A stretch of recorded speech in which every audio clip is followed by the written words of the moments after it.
Today we are going to see the 102nd Stotra.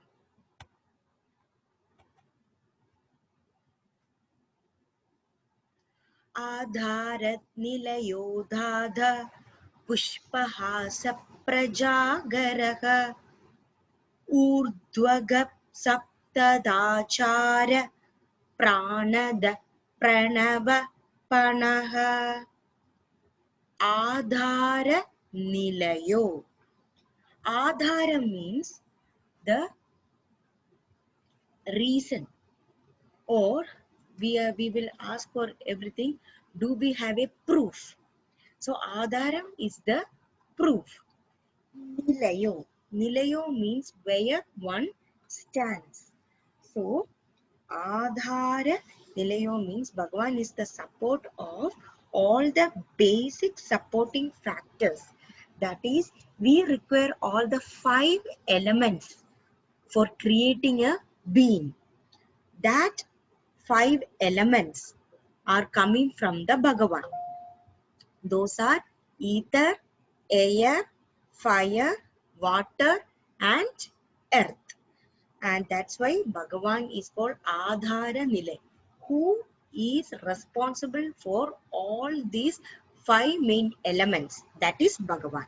That's why he is called Adhara Nilayo. One who is the fundamental sustainer. That means we need everything to create. That everything comes from the Bhagavan. So Bhagavan support for all that exist. And all things or all beings are supported by the earth, because everything is created on the earth. That earth is resting upon the Lord, because Bhagavan's Devis are Sri Devi and Bhu Devi. One is Lakshmi Devi, he is carrying in his heart, and Bhu Devi he is carrying in his hand. And each mind projects the entire world of names and forms. So that's why Bhagavan is called Adhara Nilayo. Next one is Adhadha.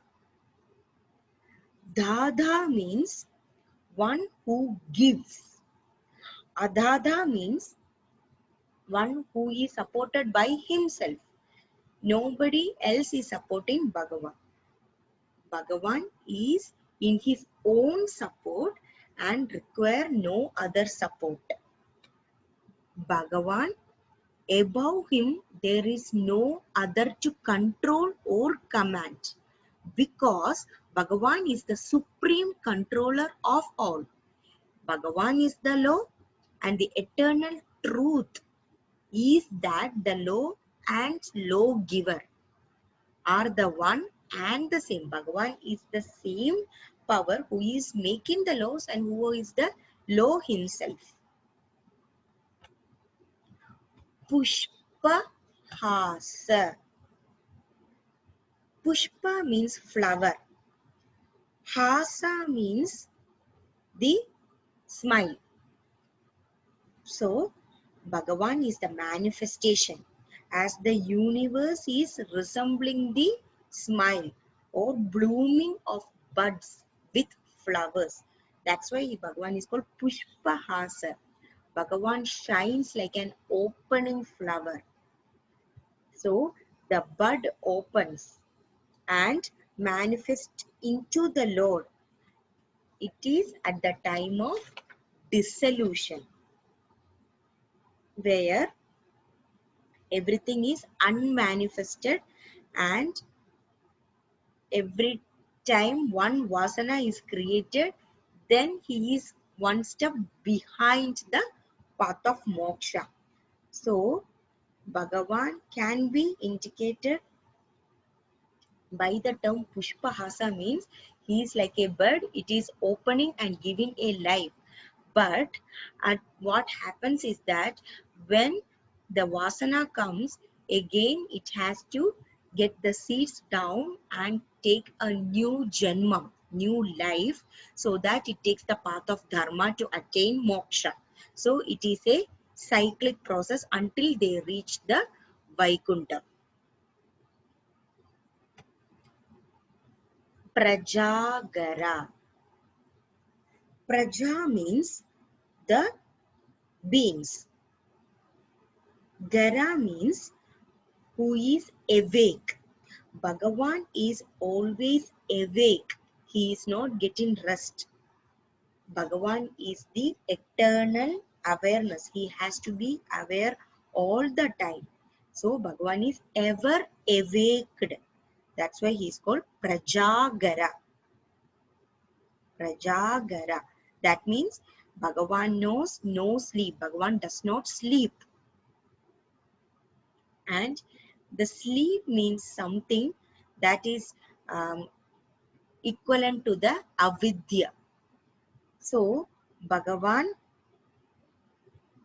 tells that all the pains and shocks of the world is taken by Bhagavan, and Bhagavan never sleeps. That's why Bhagavan is called eternal divine nature. So he is there to support his beings at any point of time and has to be aware and awake all the time. Urdhvaga. Urdhvaga means who is above everything. There is nothing above Bhagavan. And also Bhagavan always walks the path of truth. That's why Bhagavan is called Urdhvaga. So the path of truth is a very testing path where others follow to reach the truth infinite. So whatever adorned does, that is the being is doing, other people try to follow. So if we follow Krishna in Bhagavad Gita, then we are following the standard of perfection. So that's why Bhagavan is coming as incarnation to show us to follow him. So Bhagavan places Krishna as the ideal to imitate with his own life, and Bhagavan is showing the absolute goodness, absolute love, and absolute peace. That's why Bhagavan is called Urdhvaga. Next one is Saptachara. Sapta means 7. Achara means good. So Bhagavan always follows the content of the good. So Sapta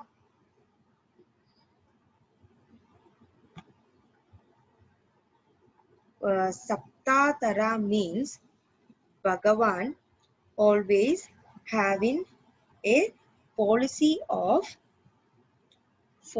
following the truth, first quality. Second one, he is always kind. He shares and he doesn't have ego. So he always makes sure he stands for the path of dharma. And the fifth and the main quality is he fights for dharma. That fighting means we are fighting with the mind, with our emotions, and with our egos, with our anger, with our sorrow. So we are fighting every day. In the same way, Bhagavan is coming as Avataram and he is showing us how we can follow a person of goodness, kindness, and shareness. So it is also said that Bhagavan, who is being imitated, will also reach the Vaikuntha. Pranada. Pranada means, prana means life. Dha means give. So Bhagavan is giving life to all the beings. That's why Bhagavan is called Pranada. So Bhagavan gives back life to the dead ones also. As in the case of the great Parikshit. Parikshit is the son of Arjuna. So, a grandson of Arjuna. So, what happens is that at the time of Mahabharata war, uh, Abhimanyu is the son of Arjuna and Parikshit is the son of Abhimanyu. So, Abhimanyu is a very, very talented warrior. So, at the time of Mahabharata, this Kaurava will do a plot and they will kill Abhimanyu. And after that, they do not want to have any generation of the Pandava. So they will come to know that the Abhimanyu's wife is pregnant.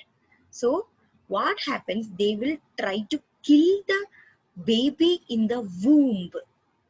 So the Parikshit is the kid who is inside the womb and they will kill the baby and Krishna Bhagavan will actually give the life to the dead baby inside the womb. So Bhagavan has that much power to give back the life. So that's why Bhagavan is called Pranada, where he is able to give the life. So Bhagavan gives prana to all. That means we have all the shastras to make sure we know the power of Bhagavan, and we have to have the psychological functions. So all the manifestation of life in man is made by Bhagavan. So Bhagavan is the vital source from which everything is created, like the sense organs, mind, intellect, everything. So we get the power of perception, and we are getting the capacity of feeling, and we have the faculty called the brain to think and understand. That's why Bhagavan is that much high power of giving the prana. That's why he's called Pranada. Next one is Pranava. Pranava means the Omkara mantra. So, Bhagavan is indicated by the Om in all the Vedas. So, Om is the manifesting sound of the Supreme Bhagavan. That's why Bhagavan is called Pranava. That is, he is the nature of Omkara. In the soothing mantras also, in most of the yogas and other meditation, we can listen that they will put the mantra Om to make sure our mind is calm. So, the manifesting sound symbol of a Brahman is Om, and it is inseparably related with Pranava. That's why Bhagavan is called Pranava. Next one is Pana. Pana means it came from the root name Prana. So, Bhagavan is giving the result or the fruits of a being who is doing a specific karma. So, all according to the karma, they are getting the result. So, if you do good karma, you will get the moksha. If you don't follow the dharma, then you have to take another birth until you follow the dharma. So, the supreme manager of the universe is Bhagavan. And Bhagavan is giving rewards for all the actions. So Bhagavan orders as well as manages all the activities of each and every individual and things constituting the scientifically precise universe. That's why we say that when what we justify is not the justification that Bhagavan has. we think our way. We did a lot of good things, then why a lot of bad things is happening to us? So we think that way. But Bhagavan thinks in a different way. Bhagavan thinks whose soul is pure. So that's why we know that even someone is commenting on our action, we need not worry until we know that we are doing the right thing. Because Bhagavan is looking us. Bhagavan is judging us. All the results should come from the Bhagavan. So as long as we do the good things, as long as we follow the Dharma, there is no need to fear anything. And we should always make sure we stand for Dharma, stand for truth at any point of time. Even if someone is covering it, one day it will come out. The Satyam has that much power. So Krishna Bhagavan will make us win. That's why if he can make a dead person alive, he can do anything. So here we will be reaching the 958th Namam of Bhagavan. So we saw the names Adhara Nilaya, Adhatha, Pushpahasa, Prajagara, Urdhvaga, Saptadachara, Pranada, Pranava, Pana. Adhara Nilayo Dhadha, Pushpahasa, Prajagaraha, Urdhvaga, Saptadachara, Pranada, Pranava, Panaha.